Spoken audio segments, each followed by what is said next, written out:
3টা সিনেমা আমি যখন দেখেছি, দেখার পরে আমার কাছে মনে হয়েছে যে এই সিনেমাগুলো সময়ের অনেক আগে মুক্তি পেয়ে গেছে।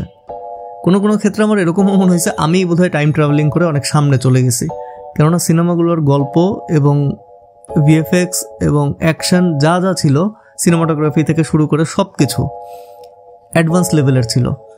এর মধ্যে 2টা সিনেমা ছিল সায়েন্স ফিকশনের উপরে, আর একটা সিনেমা ছিল অসাধারণ এক গল্পের উপরে। তবে এই সিনেমাগুলোর একটাও ব্লকবাস্টার হিট হয় নাই। এই সিনেমাগুলি যদি অন্তত 2025-এও মুক্তি পাইতো, তারপরেও বোঝা যেত যে সিনেমাগুলি অ্যাটলিস্ট ব্লকবাস্টার না হলেও অডিয়েন্স বুঝতো। আমার কাছে কেন যেন মনে হয় অনেক অডিয়েন্স এই সিনেমা বুঝেই নাই। চলুন দেখে নেই সিনেমাগুলো কী কী।